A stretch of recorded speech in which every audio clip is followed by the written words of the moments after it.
Hi, welcome to worship with Embry Hills United Methodist Church. Whether you're watching this on Sunday morning or some other time during the week, I'm grateful that you have chosen to spend some time thinking about how God is calling you in your life and how we can respond to all that's happening in the world. We're starting a new sermon series today called Things We Can Do. We originally designed this series to talk about ways that we could continue to be the church and find new ways to be the church as we are still distanced from our building as our facility remains closed, but the church remains alive and well. We hope to be adding in some elements of things that we can do to be a responsible community responding to racial injustice as it continues to unfold all around us.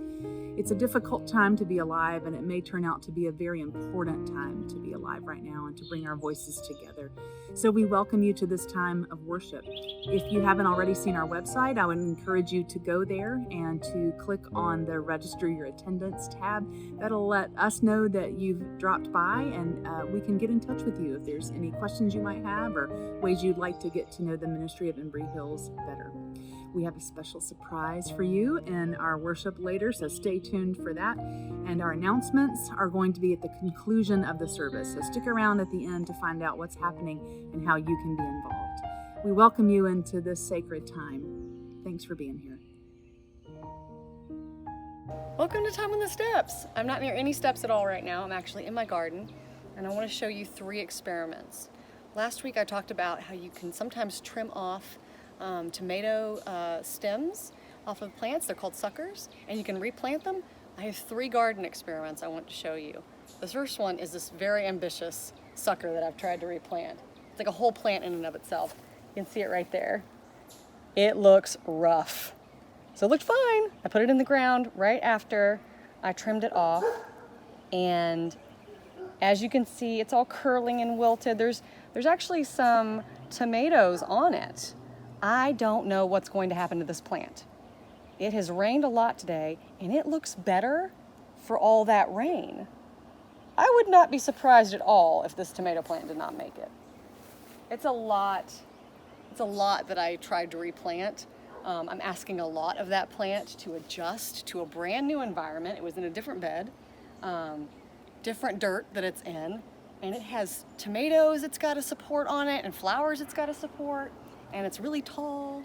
So we're asking a lot of that plant. I'm not sure if it's going to make it. Here's another experiment. This is a much smaller tomato sucker. There's 2 of them actually that came off of this tomato plant, and I just snipped them off, and I just literally stuck them right in the dirt here. And as you can see, a lot of the leaves didn't make it, and the whole things were literally on the ground earlier today. But then it rained, and after the rain, look, this guy has come back. This guy might make it. They both are actually looking like they might make it, even though these bits are crispy, and they've had to let go of some stuff. And the final experiment I want to show you is very interesting because look at my zucchini plant. He's got a zucchini on it. This whole thing used to be seeds. This zucchini plant looks great, except it only looks great from this perspective. If you look at the whole plant, you'll see this plant's sick. It got very tall, and it cracked, and it's got mildew in it, so it's sick. And I've been taking care of it. I've propped it up, and I've cut off some of the things that weren't serving it anymore, some leaves that weren't serving it, and I'm hoping that it can keep putting out fruit. I'd love to just show you the zucchini side of my plant. That would be awesome, but it wouldn't be the whole story. And I want to tell you the truth about my garden. There's a zucchini plant right here that was in the same shape, but I paid attention to it earlier, and I didn't wait till it got so sick that it cracked as bad. I started trimming it and giving it extra support and looking and listening to what it needed. And so this afternoon I did all of this trimming And all the leaves were on the side on the ground, and all afternoon the leaves were able to reach back up, straighten back out, and go back to being healthier. So they're pointing in the direction of the sun. There's fruit still coming in. And this plant looks a lot happier because I paid attention to what was actually going on pretty early on. As soon as I noticed, uh-oh, that one's getting sick too, I had the opportunity to do some pruning, which is never comfortable. But now it's doing a lot better. And it reminds me of church. And now sometimes it ain't comfortable. And it's always worth paying attention and telling the whole truth. And so this Pentecost, which we're still celebrating, we have an opportunity to look around at the church and at the world and tell the truth and get some support and keep reaching up for the sun. Hope that you have a wonderful Sunday. Bye. Hello, everyone. It's me, Chuck, from Chuck Knows Church, with another simple idea during this time of crisis. There are things we can do.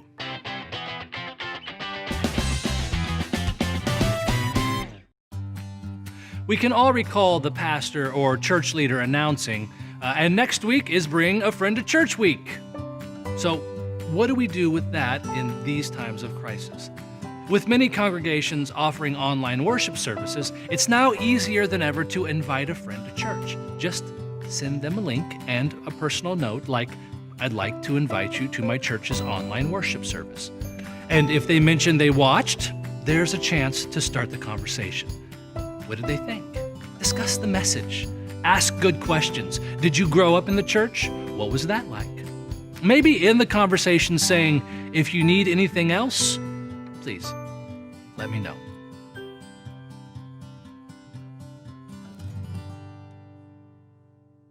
A reading from the book of Matthew, chapter 28, verses 16 through 20. The commissioning of the disciples. Now the 11 disciples went to Galilee, to the mountain to which Jesus had directed them. When they saw him, they worshipped him, but some doubted. And Jesus came and said to them, "All authority in heaven and on earth has been given to me. Go therefore and make disciples of all nations, baptizing them in the name of the Father, and of the Son, and of the Holy Spirit, and teaching them to obey everything that I have commanded you. And remember, I am with you always, to the end of the age." The word of God for the people of God. Thanks be to God. Surprise! 2 preachers today. Yep, it's 2 preachers, and hopefully it'll be about the same amount of time as most weeks. Maybe. This whole month of June, as a matter of fact, although you're not going to see us co-preaching the month of June, we're just kicking it off this way, is we're going to be talking about what are some things that we can do as church. You know, it can feel like we're stuck. We want to wonder, what can we actually do? I don't know about you, Suze, but some days I do feel like, what's the right thing to do even? And where even to start? Yeah. So we're going to begin with that on ways to invite people into faith. I know we dance around the subject of how to respond. So what is it that y'all do for a living? Conversation stoppers is really what that is. One of those favorite conversations, though, is what happens when someone invites you to go to their church with them. Mm-hmm. And how we say, we're both preachers. So when we start thinking about inviting people into faith, or even just inviting into the conversation about faith at all, and thinking about, I don't have a building to invite my friends or neighbors to on Sunday morning, we're going to be talking a little bit today about things we can do to continue to invite into faith, into hard conversations during the pandemic.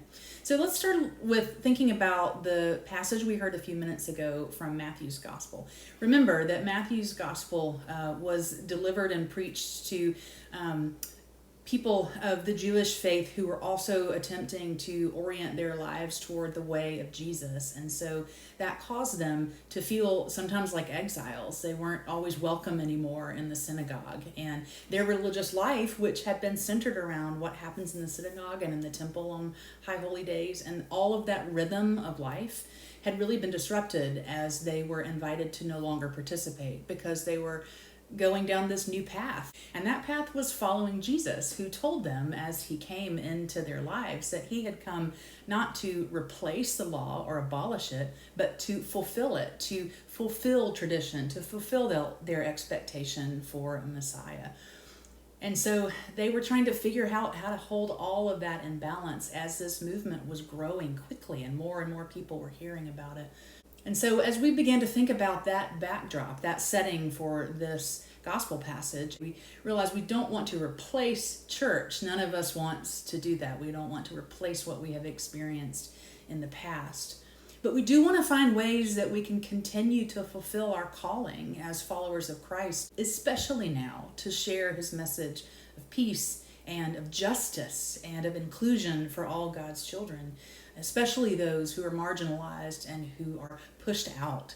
And so in our current Christian context, in our new normal, we're looking for ways to do things differently. Yeah, so church does look different now, right? Mm-hmm. Talking to the camera every Sunday for the past 9 weeks. Right, not in a church, but in our house. Right, which it has its advantages. That's true. Maybe, not really. It's still weird. It's weird, yeah. But church looks different now. You know, in a way, we're kind of hearkening back to our roots, right? When we were dispersed in house churches, right? Matthew's audience, that trying to figure out what it means to fulfill Torah, to follow the Messiah, that Jesus didn't come to replace the Torah, but to fulfill it, didn't come to do something new, but really to do the same thing in a new way, has a lot of resonance with what we're doing right now, too. And I think for us, the thing is so how do you fulfill the great commandment? To love God and love neighbors with all your heart, mind, soul, and strength. How do you fulfill the Great Commission? To go forth into the world and to proclaim good news. What does that look like when the model for most of the past, at least 1,500, 1,700 years, has been, hey, come to church with me. It looks different. I think this is especially important to find ways to connect people. We're in our homes, are the ways we live and move and have our being, usually our different social opportunities, even going to the grocery stores, right, can feel weird. We can feel alone. And we need to be able to offer people hope that we can stay connected. I'm also thinking that we need to be able to find ways to live out all of our baptismal vows. Will you resist evil, injustice, and oppression in whatever forms they represent themselves? That looks different in an environment that isn't only, we have in-person worship, but we got a camera going in the back of the room. But when one of the primary ways of engaging as Christians is through digital connection and then hyper-local service. One of the ways we can do it is invite. As Chuck said, we can invite people to online worship. It has never been easier. That's true. It is no longer an awkward thing to do, right? It's much different and much easier in some ways. Yeah. What platforms do y'all use at Embry Hills? Well, for worship, we stream our video on Facebook. Hi. Or on YouTube. Hi.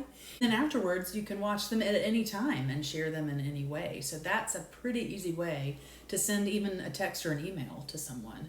We do recommend a face-to-face Zoom or phone call, however you personally connect with folks before you do it. But it's easy to send the invitation. It used to be, I'll pick you up and take you with me. But now here's an email with a link to click in your home, in your pajamas, with your coffee. And it couldn't be easier. Right? One of the things I'm thankful that the Facebook platform is doing is what is called watch parties. Ooh, yeah. Yeah, that's a button that's on your Facebook site, and you will not be watching with your church friends. You'll be watching with anybody that's following you on Facebook and is watching you kind of over here. It's watching the same stream at the same time, but it's just you and your friends. And you can create a small group instantaneously by doing that and help more people hear the good and exciting and wonderful things that are happening in both of our churches, right? And then following up with reaching out and saying, would you want to talk about anything that you heard today? Or did you hear anything that was helpful for you? And maybe ask for feedback. And I find that people often like to share what worked for them. Feedback that helps us learn how better to connect, helps you learn how to connect with your neighbors, with your friends that live far and near and need a faith community right now. Yeah, so as you just mentioned a couple of things I want to chime in on. One, we are unleashed in terms of geography. If you have a friend on the West Coast that's an early riser, invite them to watch the service while drinking their coffee. Or if you have friends in Europe, invite them to join in as they're ending the day. It really does not matter what time zone or locality that they're in now because of the gift of creating community digitally, right? I think there's also that fascinating thing of, and I'm going to give a little testimony. So last week, the Christ Church congregation did a joint Pentecost worship service with one of the other congregations in our community. You know that we do a Google Meet hangout right after the premiere ends, and just it's a check-in. How you doing? It's great to see people's faces, hear people's voices. And one of the things we did that week was people reflected upon the different hymns and the different music pieces and how it moved them. That could be a great conversation. If you invite someone to church with you, just talk about favorite hymns. But there's other things that we can do and that help us listen. Because we can be people that help facilitate conversation. There is so much going on in our world right now, and sometimes we just need somebody to talk with to help make sense. And I think that we as ambassadors for Christ in our communities can help be that. Yeah, I think and you've hit on the thing that we really want to talk about and encourage you with today, which is the hard conversations. Faith is not the only hard conversation that's in the world around us right now. What would it look like to invite neighbors and people in our local community to have a conversation about race? Just a few people that you know and trust and that you know you could have a hard conversation with. Your churches can give you tools to do that, not just the platform, but ways to talk about your understanding of the Bible and your understanding of faith, ways to have that hard conversation. We have those and can help you with those. And the goal being that what we're doing is building a just community and a relationship with Jesus Christ for each one of us and all of us together that imagines a better future for all of us. And so imagining that and keeping that in focus as our goal, what are ways that you can invite someone to consider watching our live stream, to consider, or our premiere, to consider having a conversation that's difficult, to consider entering into a time of sharing with trusted neighbors and friends to talk about how hard life is right now and what kind of witness for change the church can and should be offering and that we can and should be offering. That's really our goal. That's right. We have not only conversation pieces, like there's some resources from the denomination, Commission on Religion and Race, that can be great conversation starters, but also congregations have Google Meet for Christ Church and Zoom for Embry Hills, and we'd be happy to let that resource, we'll give you a login, we'll teach you how to use it so that you can be the convener for a conversation around race and justice in your community. The writer of Matthew, really, to bring it back to where we started, that community was trying desperately to find tools for the dispersed people following the way of Christ to stay communicating with each other, but also to share their message much more broadly. And that is our calling now. And that is why we are launching this series about things we can do with this story from our lectionary gospel reading today, because it's important for us to remember that from the beginning we've had to do this, and this isn't new, and we can be creative in a 21st century way to do it now, and that our goal is building community and connecting ourselves more deeply with Christ and each other. So I want to share a closing story. Okay. One of our staff members at Embry Hills recently got married, and the wedding had been planned for months and months and months, and then COVID-19 happened and the pandemic shut down all the normal things we were doing. And we tried to figure out a way to make that wedding happen. And so as we planned it, we figured out a way to safely have it in our chapel. We had 10 people there in person. But we had people from all over the world, countless people, I don't even know how many, were able to participate in that marriage worship time through Zoom. And so as we turned around toward the end of the service and the bride and groom greeted their congregation, they greeted them on the screen, and it was actually lovely. There were personal one-on-one kind of things. And what they thought was a canceling of the invitations to their wedding became an opening up of even more participation than they could have imagined. And it turned out to be something really beautiful and inspiring. Friends, there are so many ways that you can invite, that you can find small ways to make that invitation even better and even more heartfelt and personal. Ask a friend, ask a neighbor, someone whose life is different than yours. Ask them to just talk sometime and put lawn chairs 6 feet apart in your yard and say, I just want to have a conversation, hear more about who you are and what life means to you. And in doing that, you are opening a door to transformation. Yeah. And you might be saying, oh, I don't know anyone to invite. All my friends go to church. Well, maybe there's someone who God has placed on your heart, if that name keeps coming up in your prayers. And this might be the time to really engage them in a way that is new and refreshing and that can bring healing and wholeness to their life. Yeah. These are things we can do, friends. We can invite folks to pay attention to what God's doing in the world through worship, through conversation, through talking about what's happening in the news, and through sharing your own faith perspective on things.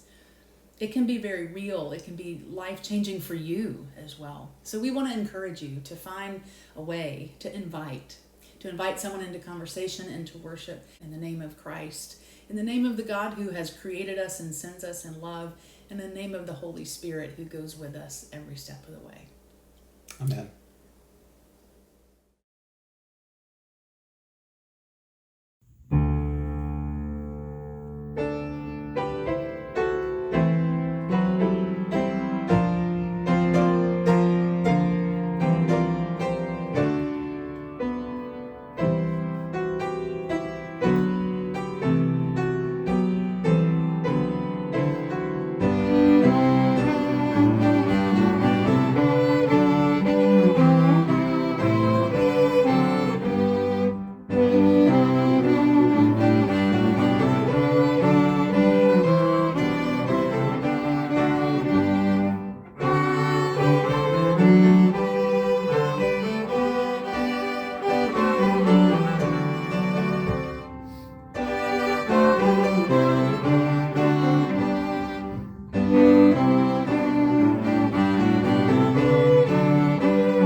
Good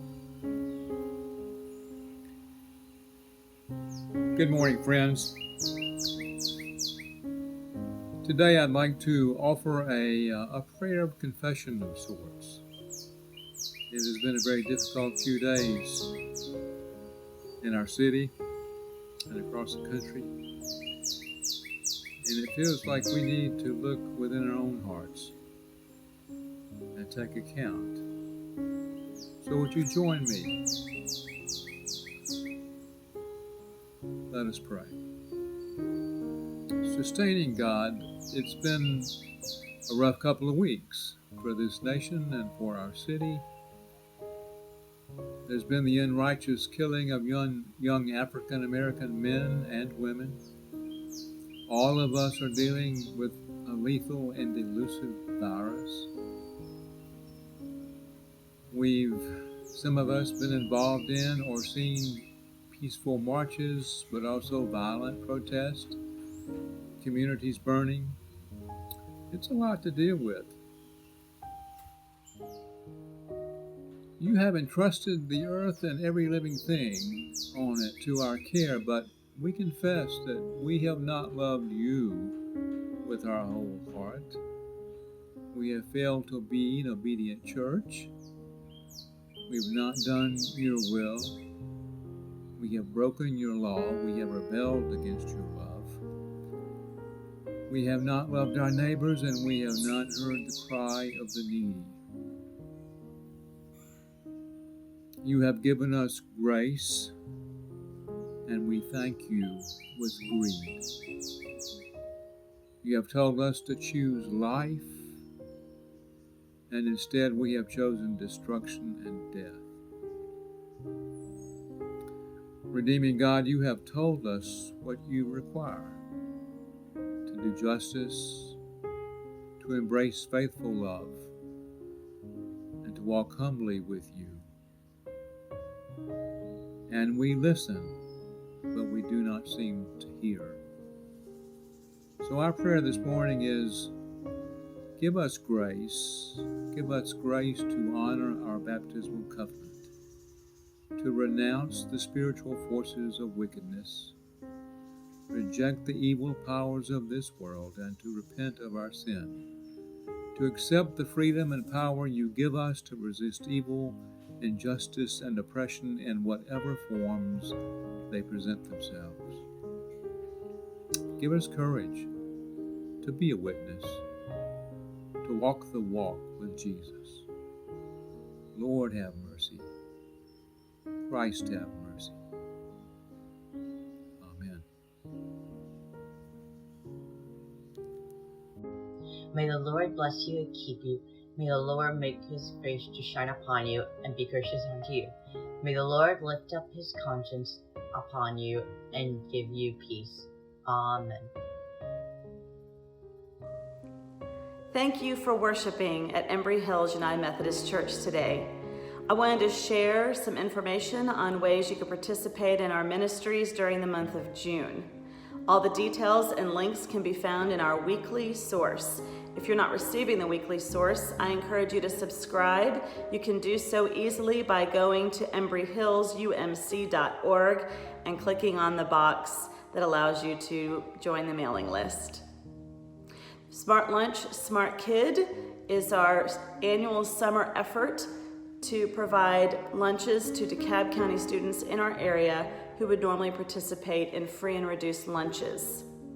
We partner with a neighborhood group that has been doing this for far longer, and we are honored to be part of Action Ministries' effort to do this each summer. There are ways for you to drop off donations on Sunday afternoons and Tuesday mornings, or you can participate simply by staying in your own home. So please take a look at that information. Obviously, that looks a little different this year due to the pandemic, and so does Vacation Bible School, but it is absolutely happening. The week of June 22nd, we will venture into the virtual world of Vacation Bible School, and you can be part of that as well. So register and you'll receive information on how to receive materials before it begins. And finally, on June 29th, we will have another American Red Cross blood drive. In April, we exceeded expectations with 57 pints being received and all of our appointment slots being filled.